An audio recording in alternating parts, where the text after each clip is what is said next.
Hello बच्चों, एक बार फिर से आपका स्वागत है। क्लास को आगे कंटिन्यू करते हैं।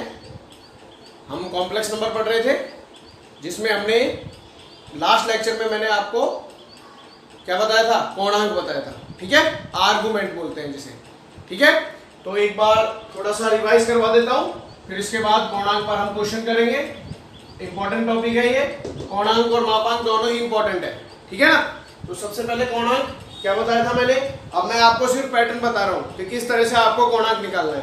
आपको कोई भी सम्मिश्र संख्या दी गई होगी, ठीक है, z बराबर a प्लस आयोटा b। आप रियल पार्ट और इमेजिनरी पार्ट याद कर लेंगे।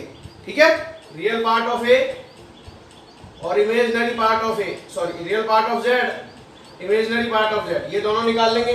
उसके बाद आपको सबसे पहले अल्फा की वैल्यू निकालनी है। जैसे मैंने क्या बताया था कि हमारे पास चार क्वाड्रेंट होते हैं, फर्स्ट, सेकंड, थर्ड और फोर्थ। अब आपको इतना सा ध्यान रखना है, हमारे पास चार क्वाड्रेंट होंगे। इन चारों क्वाड्रेंट में देखो, सबसे पहले आपने रियल पार्ट निकाला, इमेजिनरी पार्ट निकाला, फिर सबसे पहले आप अल्फा की वैल्यू निकाल लेंगे। क्या फॉर्मूला बताया था, tan inverse mod b upon a। ये आपने अल्फा की वैल्यू निकाल ली थी। ठीक है, हमें चाहिए पूर्णांक जिसे आर्गुमेंट ऑफ z से या फिर एम्पलीट्यूड ऑफ z भी बोला जाता है। एम्पलीट्यूड ऑफ z, और किससे रिप्रेजेंट किया जाता है, थीटा से। थीटा क्या बताया था मैंने कि कोई भी सम्मिश्र संख्या, ठीक है, मूल बिंदु के साथ, या कोई भी सम्मिश्र संख्या है और ये मूल बिंदु है, तो ये जो रेखा बनी, ये x अक्ष की धनात्मक दिशा के साथ जो कोण बना रही है वही थीटा होता है। पहले क्वाड्रेंट में इधर आ जाता है, दूसरे में इधर आ जाता है, फिर तीसरे और चौथे में हम नेगेटिव डायरेक्शन को लेते हैं। ठीक है, तो वो ऋणात्मक कोण होता है, इसलिए माइनस आता है उसमें। समझ गए ना। अब आप क्या देखेंगे कि थीटा से दर्शाते हैं, तो जो पहला क्वाड्रेंट होता है उसका पता भी मैंने आपको बता दिया। अगर a की वैल्यू पॉजिटिव है और b की वैल्यू भी पॉजिटिव है, तो हमारी सम्मिश्र संख्या कौन से चतुर्थांश में होगी, फर्स्ट में। अगर a की वैल्यू है नेगेटिव और b की वैल्यू है पॉजिटिव, तो कौन से क्वाड्रेंट में होगी, सेकंड में। अगर a की वैल्यू है नेगेटिव और b की वैल्यू भी है नेगेटिव, तो कौन से क्वाड्रेंट में होगी, थर्ड में। और अगर a की वैल्यू है पॉजिटिव और b की वैल्यू है नेगेटिव, तो कौन से क्वाड्रेंट में होगी, फोर्थ में। ठीक है, हेलो। ठीक है, अब देखो, अगर हमारी सम्मिश्र संख्या पहले क्वाड्रेंट में है, तो जो पूर्णांक होता है वो क्या होता है, अल्फा ही होता है। ठीक है, अगर हमारी सम्मिश्र संख्या दूसरे में है, तो जो पूर्णांक होगा वो क्या बताया मैंने, पाई माइनस अल्फा, पाई में से घटा देंगे। अगर तीसरे में है तो पूर्णांक होगा माइनस पाई प्लस अल्फा, और अगर चौथे में है तो पूर्णांक होता है माइनस अल्फा। ये आपको इतना सा ध्यान रखना है। आगे बात समझ में। अब हम इस पर क्वेश्चंस करते हैं। देखो, ये मैंने कल आपको बता दिया था, बहुत ज्यादा इतना दिमाग लगाने की इसमें जरूरत नहीं है। बस a और b का मान निकाला, फिर अल्फा का मान निकाला, और हमने क्या देखा कि हमारी सम्मिश्र संख्या कौन से क्वाड्रेंट में लाई कर रही है, कौन से क्वाड्रेंट में है, बस उससे क्या निकल जाएगा, पूर्णांक। ठीक है, तो अब इस पे क्वेश्चंस करते हैं। देखो, हम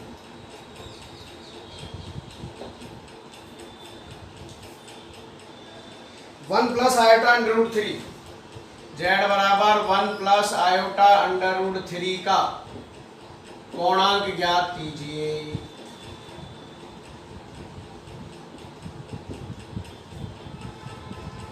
ठीक है, पूर्णांक निकालना है। तो सॉल्यूशन देखो, ध्यान से समझना। एक क्वेश्चन अगर आपको समझ में आ गया तो कोई दिक्कत ही नहीं है, सारे आप इजी वे में कर देंगे। z बराबर है 1 प्लस आयोटा अंडर रूट 3। सबसे पहले a का और b का मान निकालना है। a होता है रियल पार्ट 1, b होता है इमेजिनरी पार्ट, यानी जो आयोटा के साथ है अंडर रूट 3। चिन्ह का आप ध्यान रखेंगे, पॉजिटिव है या नेगेटिव। ठीक है, दोनों ही प्लस के हैं। अब सबसे पहले अल्फा का मान, अल्फा बराबर tan inverse mod b upon a। Alpha बराबर tan इनवर्स मॉड b का मान अंडर रूट 3 बटे में a का मान 1। अब आप देखो ये मॉड है, तो यानी हमें कोई नेगेटिव वैल्यू नहीं लेनी है, दोनों ही पॉजिटिव होनी चाहिए। अगर नेगेटिव आ भी जाता है इसके अंदर तो मॉड के अंदर वो क्या बन जाता है, प्लस बन जाता है। तो हमारा अब जो वैल्यू आ गई वो आ गई tan इनवर्स √3, ऐसे लिख सकता हूँ ना, √3 अपॉन 1, √3 हो गया, तो ये आ गया ये। अब देखो आपको ध्यान हो तो कल मैंने आपको कुछ वैल्यूज लिखवाई थी, tan 0 डिग्री की वैल्यू 0, tan 30 डिग्री की वैल्यू 1/√3, tan 45 डिग्री की वैल्यू 1, tan 60 डिग्री की वैल्यू √3 और tan 90 डिग्री की वैल्यू अनंत। tan 0 डिग्री को tan 0 लिख सकते हैं, tan 30 को रेडियन में tan π/6 लिख सकते हैं। आपको बताया था मैंने डिग्री में और रेडियन में रिलेशन, पाई जो होता है वो 180 डिग्री के बराबर होता है। इतना सा आपको ध्यान रखना है अभी, ठीक है ना। वैसे तो फॉर्मूला होता है, लेकिन वो आप जब हम 3rd चैप्टर पढ़ते हैं ट्रिग्नोमेट्री जब हम पढ़ेंगे उसमें आएगा कि डिग्री को रेडियन में कैसे बदलते हैं और रेडियन को डिग्री में कैसे बदलते हैं। अभी आप सिर्फ इतना सा ध्यान रखें कि जो 180 डिग्री होता है वो पाई रेडियन के इक्वल होता है। तो 30 डिग्री हो गया π/6, 45 डिग्री हो गया π/4, 60 डिग्री हो गया tan π/3 और ये हो गया tan π/2। अब मैंने आपको ये बताया था कि जब आप a और b की वैल्यूज रखेंगे तो आपको इनमें से कोई ना कोई सा मान प्राप्त होगा। अब आप तो यहाँ जाओ, अल्फा बराबर tan इनवर्स, देखो भाई क्या मान आ रहा है, √3 आ रहा है। √3 किसका मान होता है, √3 मान होता है tan 60 डिग्री का, ठीक है ना। और उसको रेडियन में क्या लिखते हैं, tan π/3। तो आप यहाँ क्या लिख सकते हैं, tan π/3 लिख सकते हैं या नहीं। √3 की जगह हमने लिख लिया tan π/3, रेडियन वाली वैल्यू लेनी है आपको। अब देखो अल्फा बराबर ब्रैकेट के बाहर है tan इनवर्स और ब्रैकेट के अंदर है tan, ये एक दूसरे के व्युत्क्रम होते हैं और एक दूसरे को काट देते हैं। तो ये काट देंगे, tan इनवर्स से tan जो है कट जाएगा, आपके पास बचेगा π/3।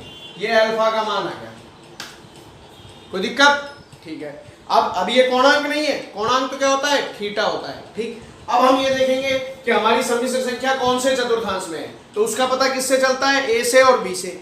ए का मान कैसा है, धनात्मक, बी का मान भी कैसा है, धनात्मक, दोनों धनात्मक है, तो कौन से चतुर्थांश में है, फर्स्ट में। तो ये लाइन लिख देंगे आप, चूंकि यह है सम्मिश्र संख्या प्रथम चतुर्थांश में स्थित है, इसलिए कोणांक जो थीटा होता है वो किसके बराबर होता है, फर्स्ट में अल्फा के बराबर। तो थीटा बराबर आ गया π/3, ये अपना आंसर है। यानी जो अल्फा है वही कोणांक होता है पहले में, अगर दूसरे में होती तो पाई माइनस अल्फा, तीसरे में होती तो माइनस पाई प्लस अल्फा और चौथे में होती तो माइनस अल्फा। क्लियर, ये आंसर। आगे बात समझ में, ठीक है। और देखते हैं, देखो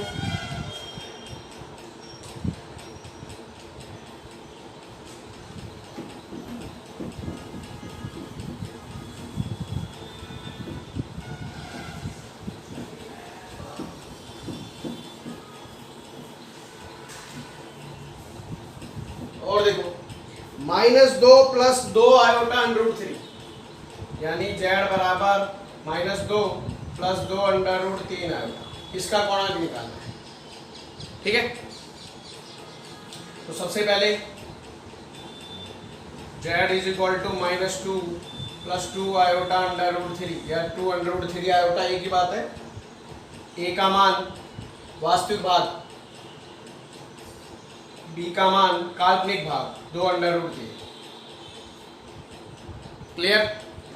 अब सबसे पहले किसका मान, अल्फा का, अल्फा बराबर tan inverse mod b/a, tan inverse b का मान 2 √3 बटे में a का मान -2, 2 से आपने 2 काट दिया, क्या बचा, इसको आप ऐसे लिख सकते हैं, tan इनवर्स मॉड के अंदर -√3, √3 बटे -1 -√3 हो गया, लेकिन किसके अंदर है, मॉड के अंदर है। और हम जानते ही हैं कि मॉड के अंदर अगर कोई भी नेगेटिव हो तो वो पॉजिटिव बन जाता है। Is that clear? ठीक है, तो ये पॉजिटिव बन गया। ठीक, मॉड हटा देना और पॉजिटिव बना देना। अब फिर वही आ गया √3। √3 किसका मान होता है? √3 होता है tan 60 डिग्री का मान, जिसे रेडियन में क्या लिखते हैं? tan π/3। तो ये क्या बन जाएगा? अल्फा बराबर tan इनवर्स और ये हो गया tan π/3। ठीक, अब ब्रैकेट के अंदर क्या है?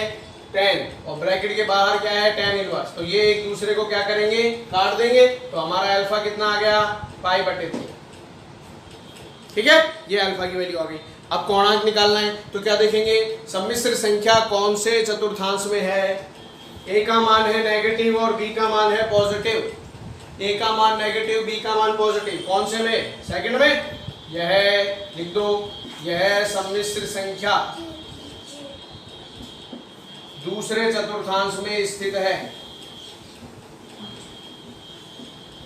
यह सम्मिश्र संख्या दूसरे चतुर्थांश में स्थित है, इसलिए कोणांक क्या होता है? दूसरे में कोणांक पाई माइनस अल्फा।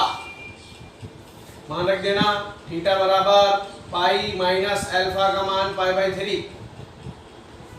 थीटा बराबर एलसीएम ले लो 3, तो ये हो गया 3 पाई माइनस पाई। थीटा बराबर आ गया 2 π/3। ठीक है, तो आपका जो कोणांक निकल के आया, ठीक है, इसका कोणांक कितना आया? 2 π/3। Is that clear? आगे बात समझ में सबको?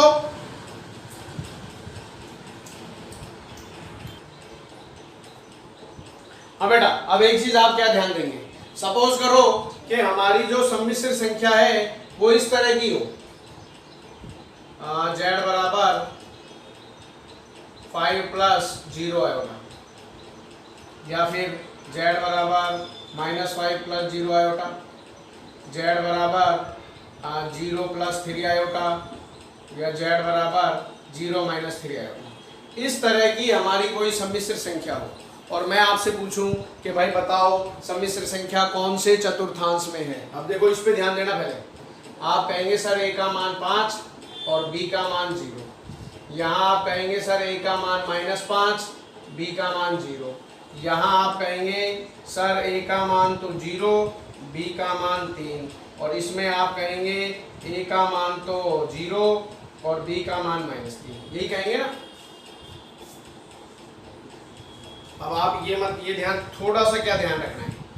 a का मान 5, b का मान 0। आप कहेंगे सर दोनों धनात्मक हैं, तो ये फर्स्ट में होगा। आपके अकॉर्डिंग ये फर्स्ट में है, ये हो जाएगी आपके अकॉर्डिंग सेकंड में, ये हो जाएगी फर्स्ट में, और ये हो जाएगी किस में?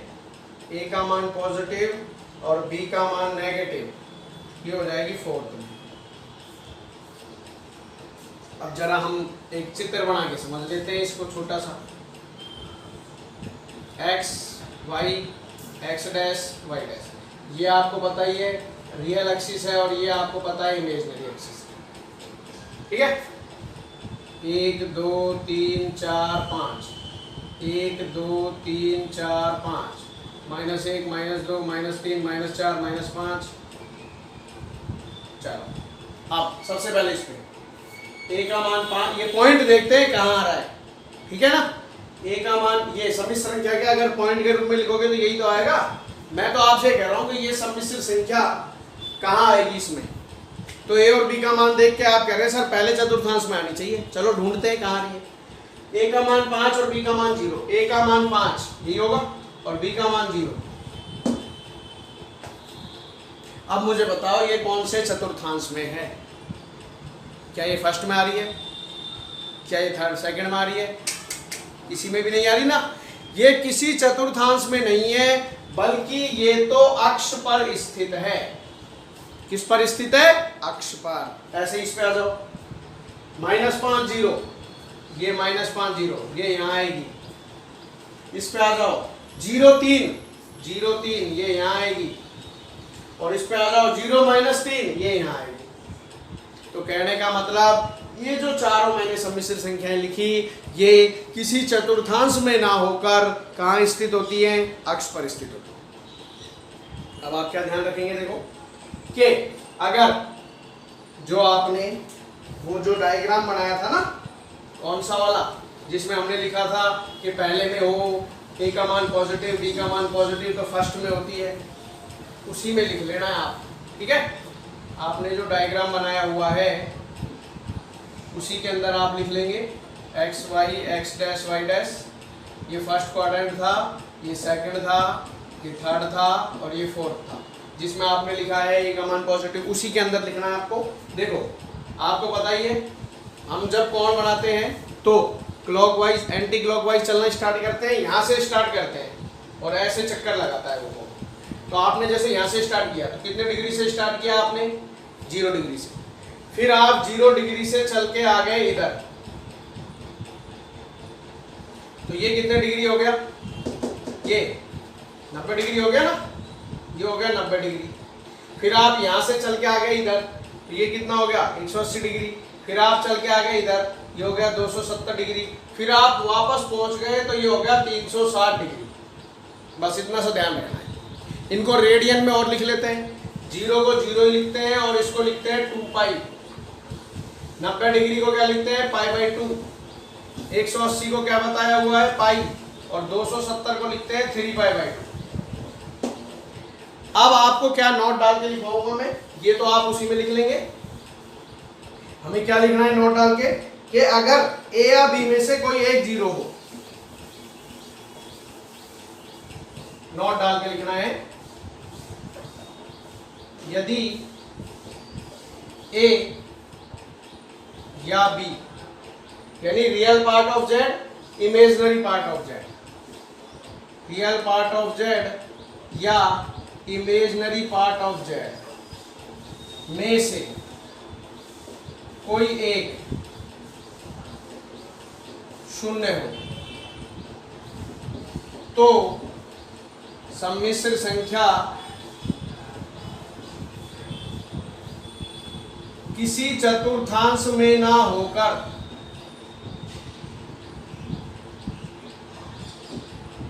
चतुर्थांश में ना होकर अक्ष पर स्थित होती है।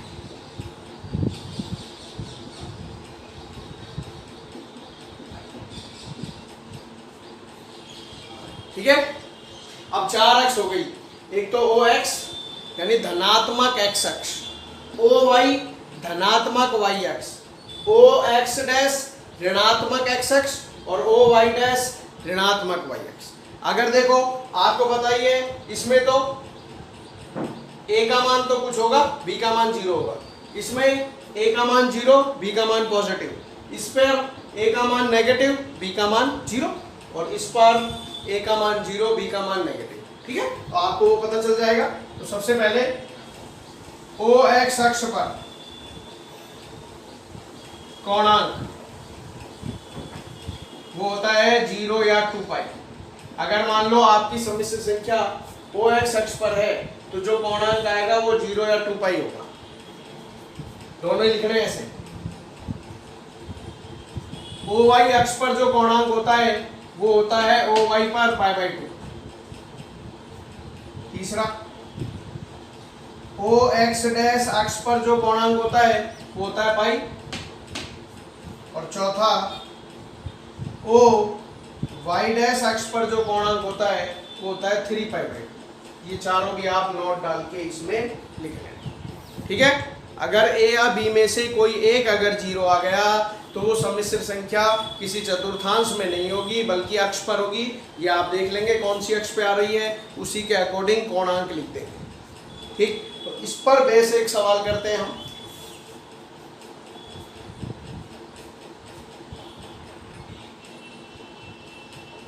देखो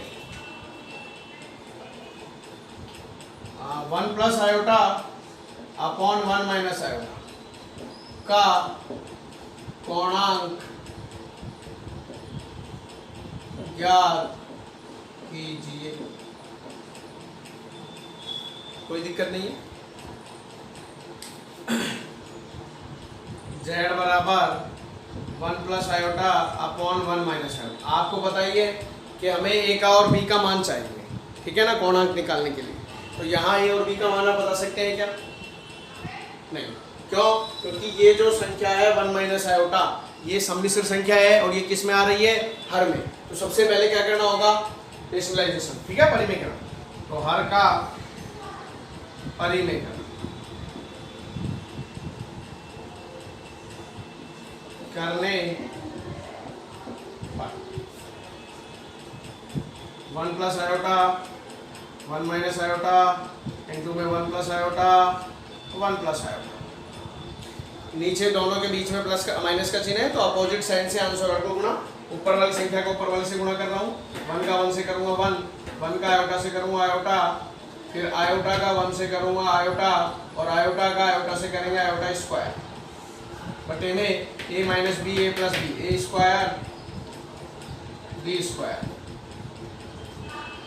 अब हम जानते हैं आयोटा स्क्वायर की वैल्यू क्या होती है? -1।